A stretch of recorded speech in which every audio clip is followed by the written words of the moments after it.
नवरात्रि के तीसरे दिन मां चंद्रघंटा की पूजा होती है। माता की कथा और आरती सुनने के लिए चैनल को सब्सक्राइब करें, वीडियो को लाइक करें, चैनल पे बने रहे और ऐसे वीडियो के लिए धन्यवाद। सुनिए मां चंद्रघंटा की व्रत कथा। मां चंद्रघंटा मां दुर्गा का एक स्वरूप है। नवरात्रि के तीसरे दिन माता चंद्रघंटा की पूजा अर्चना की जाती है। माता के मस्तिष्क पर घंटे के आकार का अर्धचंद्र सुशोभित है, इसीलिए माता को मां चंद्रघंटा कहा जाता है। माता का यह स्वरूप अत्यंत शांतिदायक और कल्याणकारी है। माता चंद्रघंटा का देह स्वर्ण के समान चमकीला है। माता के 10 हाथ है और 10 हाथ अस्त्र और शस्त्र से सुशोभित है। माता का वाहन सिंह है। माता की मुद्रा युद्ध के लिए उद्वत रहने वाली है।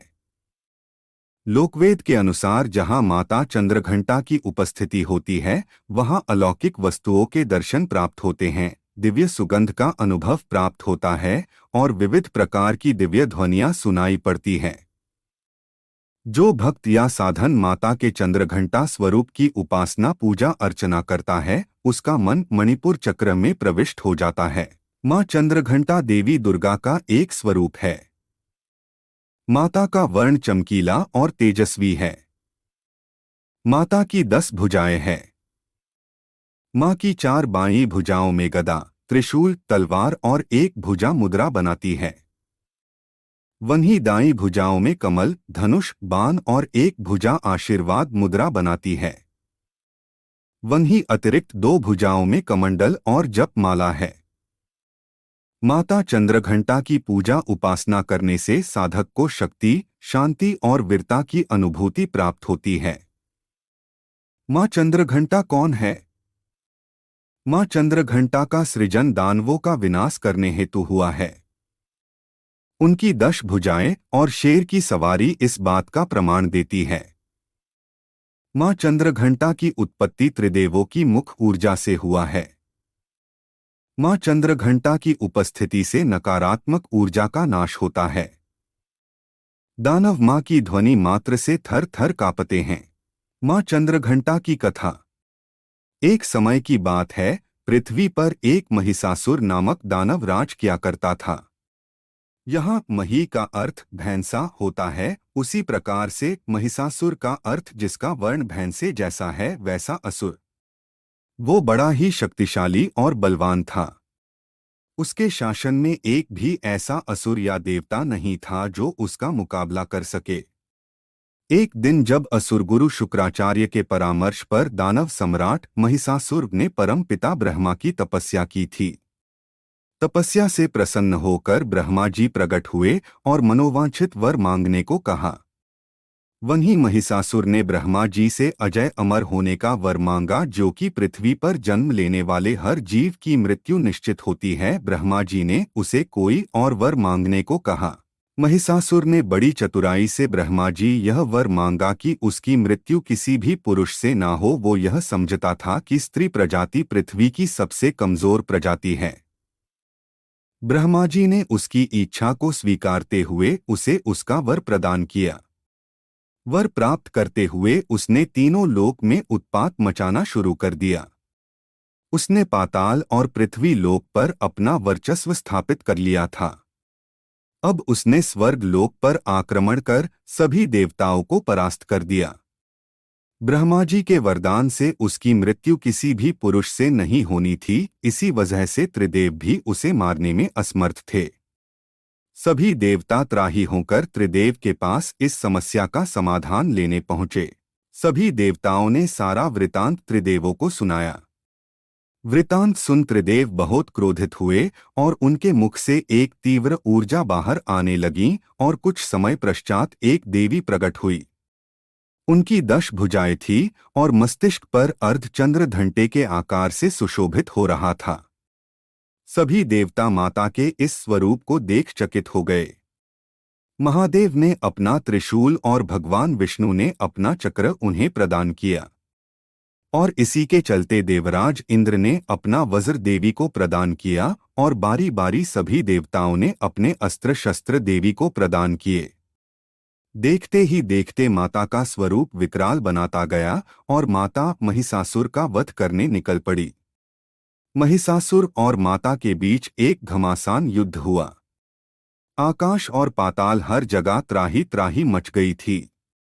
एक के बाद एक सारे बड़े असुर मारे गए और आठ माता चंद्रघंटा ने विकराल असुर महिषासुर का वध भी कर दिया। माता चंद्रघंटा की पूजन विधि। यजमान को प्रातः जल्दी उठकर स्नान आदि करके स्वच्छ होकर माता की पूजा विधि में बैठना चाहिए। सर्वप्रथम माता के स्थानक पर घी का एक दीपक जलाना चाहिए। माता की चौकी बिठाकर उस पर मां चंद्रघंटा की प्रतिमा या तस्वीर रखनी चाहिए। माता के स्थानक पर गौमूत्र या गंगाजल का छिड़काव कर उसे पवित्र करना चाहिए।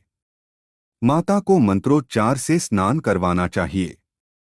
सबसे पहले गंगाजल से और उसके बाद पंचामृत से स्नान करवाना चाहिए। स्नान के बाद माता का श्रृंगार करना चाहिए। माता को अबिल, गुलाल, सिंदूर, कुमकुम, अक्षत आदि अर्पित करने चाहिए। माता को पुष्प अर्पित करने चाहिए। माता को धूप और इत्र अर्पित करने चाहिए। माता का श्रृंगार करने के बाद माता की आरती उतारनी चाहिए। माता की आरती के लिए घी और कपूर का उपयोग करना चाहिए। माता की आरती उतारने के बाद माता को भोग प्रसाद अर्पण करना चाहिए। माता को भोग में दूध से बनी मिठाइयों का भोग लगाना चाहिए। माता को भोग अर्पित करने के बाद माता के भोग को प्रसाद के रूप में भक्तों में बांट देना चाहिए। माता का प्रसाद बांटने के बाद घर की सुख शांति बनाए रखने के लिए माता के या देवी सर्वभूतेषु मां चंद्रघंटा रूपेण संस्थिता। नमस्तस्य नमस्तस्य नमस्तस्य नमो नम। अर्थ है मां सर्वत्र विराजमान और चंद्रघंटा के रूप में प्रसिद्ध अम्बे आपको मेरा बार भोजन में दही और हलवा खिलाएं। भेंट में कलश और मंदिर की घंटी भेंट करना चाहिए। इस मंत्र का जाप करना अत्यंत शुभ माना गया है। अपने सामर्थ्य के अनुरूप अगर कोई यजमान ब्राह्मणों द्वारा माता की चौकी के सामने बैठकर दुर्गा सप्तमी का पाठ करे तो घर में कभी भी नकारात्मक ऊर्जा वास नहीं रहता। इस तरह चंद्रघंटा की पूजा विधि विधान से की जाती है। चंद्रघंटा का मंत्र। पिंडज प्रवरारूढ़ा चंडकोपास्त्र केर्युता प्रसादं तनुते मह्यं चंद्रघंटेति विश्रुता। माता चंद्रघंटा की आरती। जय मां चंद्रघंटा सुख धाम। पूर्ण कीजो मेरे काम। चंद्र समाज तू शीतलदाती। चंद्र तेज किरणों में समानती। क्रोध को शांत बनाने वाली। मीठे बोल सिखाने वाली। मन की मालक मन भाती हो। चंद्रघंटा तुम वरदाती हो। सुंदर भाव को लाने वाली। हर संकट में बचाने वाली। हर बुधवार को तुझे ध्याए। श्रद्धा सहित तो विनय सुनाए। मूर्ति चंद्र आकार बनाए। शीश झुका कहे मन की बाता। पूर्ण आस करो जगत दाता। कांचीपुर स्थान तुम्हारा। कर्नाटका में मान तुम्हारा। नाम तेरा रटू महारानी। भक्त की रक्षा करो भवानी। जय मां चंद्रघंटा।